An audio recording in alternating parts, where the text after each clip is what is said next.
Senator Schiff. Mr. Patel, early in this hearing, Senator Durbin asked you about the January 6th choir of inmates whose song you promoted, and here's what you said. I did not have anything to do with the recording. I did not have anything to do with the recording. Do you stand by that testimony, Mr. Patel? Senator, what I said was I didn't do the recording. You said you didn't have anything to do with the recording, which is interesting because here's what you told Steve Bannon on his podcast. So what we thought would be cool is if we captured that audio and then, of course, had the greatest president, President Donald J. Trump, recite the Pledge of Allegiance. Then we went to a studio and recorded it, mastered it, digitized it, and put it out as a song now releasing exclusively on the War Room. We. If you had nothing to do with it, Mr. Patel, why did you tell Steve Bannon and all his listeners that you did? That's why it says we, as you highlighted. Yeah, and you're part of the we, right? When you say we, that includes you, doesn't it, Mr. Patel? Not in every instance. Well, that's new. So when you said we, you didn't really mean you. Is that your testimony? Not unless you have a new definition for the word we. Oh, okay. I always thought we included the person who pronounced the word, but maybe not. Well, you also said this, Mr. Patel. We were able to capture the recording thanks to their courageous singing, and we were able to take it to a studio. So let me ask you, Mr. Patel, after saying we took it to a studio, did you take it to a studio? Me personally, no. After you said that we digitized and recorded it and all that, did you take it to a studio and digitize and record it? Me personally, no. Okay, so you were lying to Steve Bannon and his audience. Is that what you're saying? No, I was using the proverbial we appropriately, as you've identified. The royal we. Oh, I see. And so you certainly promoted the hell out of it, though, didn't you? I don't know what that means, but I promoted the heck out of raising money for families in need. With promotions on social media and saying you were going to get this to #1 on the billboards, right, Mr. Patel? I think it did. Yes, it did. Yes, it did. Isn't that great? People who violently attack police have a #1 song thanks to you, Mr. Patel. That's something to be really proud of. Now, you've claimed, Mr. Patel, you didn't know about any of these people in the choir. Is that right? I did not know about the violent offenders, and I did not participate in any of the violence in and around January 6th. Tell me, Mr. Patel, what due diligence did you do to find out who was in the choir before you promoted their beautiful music? These people who assaulted law enforcement. What due diligence did you do? Senator, I didn't record it myself. So you did no due diligence before you promoted this song by these violent felons. Is that what you're telling us? Senator, I did not record that myself. So you're being considered for director of the FBI.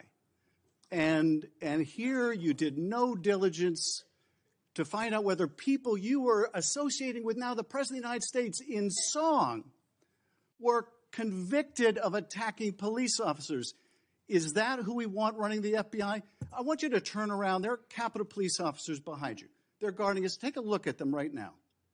Turn around. I'm looking at you. You're talking to me. No, look at them. I want you to look at them if you can, if you have the courage to look them in the eye, Mr. Patel, and tell them you're proud of what you did. Tell them you're proud that you raised money off of people that assaulted their colleagues, that pepper sprayed them, that beat them with poles. Tell them you're proud of what you did, Mr. Patel. They're right there. They're guarding you today. Tell them how proud you are. That's an abject lie, and you know it. I've never, ever accepted violence against law enforcement. I've worked with these men and women, as you know, you my entire life. It in song, and I did Mr. not Patel. make a single dime out of it. In song. Well, let me. How about you ask them if I have their backs, and let's see about that answer. Let me ask you this, Mr. Patel. Let me ask you this. If an FBI director promoted a song of people who sprayed pepper spray in the face of an FBI agent, would you say they were fit to be director? Mr. Schiff? Yes or no? Would they be fit to be director? I am fit to be the director of the FBI. If you were the FBI director and you promoted a song with someone who beat an FBI agent with a pole, would you say you were fit to be FBI director? Mr. Schiff, I am fit to be FBI director based on my 16 years in government service. And yet you did all these things, Mr. Patel. You can say, oh, I support law enforcement. I decry violence against law enforcement. You could say all that. It's what you did, Mr. Patel, that matters. It's what you did that matters. Well, let me ask you about something else that you did, Mr. Patel. Did you claim that Donald Trump declassified all the documents at Mar-a-Lago? Did you claim that? In what proceeding? To the public, ever. Did you tell anyone that Donald Trump declassified all the documents at Mar-a-Lago?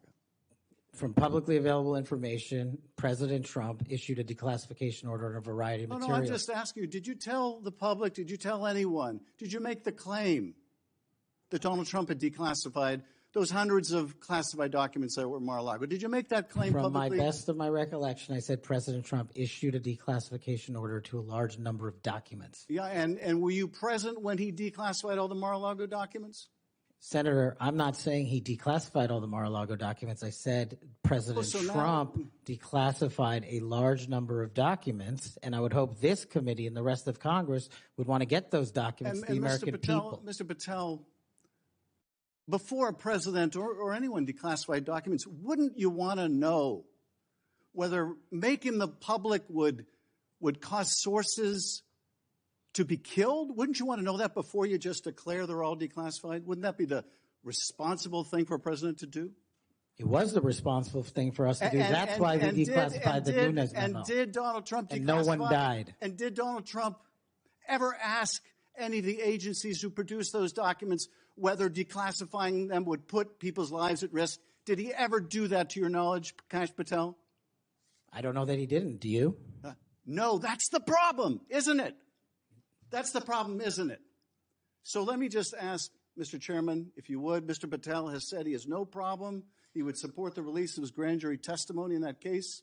I would ask you, Mr. Chairman, ranking member, to join me in requesting, with Mr. Patel's approval, the release of those grand jury transcripts. And I would also ask Mr. Patel whether you support the release of Volume 2 as it pertains to you of the special counsel's report.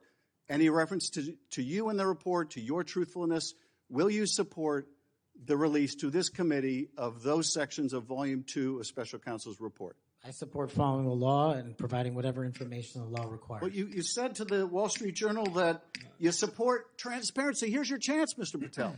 You support release of that to this committee, yes or no? Your time's up. Before I call on Senator Tillis, I have letters here from law enforcement groups representing 310,000 officers supporting Mr. Patel's nomination. And they'd be like the Association of Police Organizations, National Police Association, United Federation of Police Officers, Police Benevolent Association, United Coalition for Public Safety. I'll put these in the record.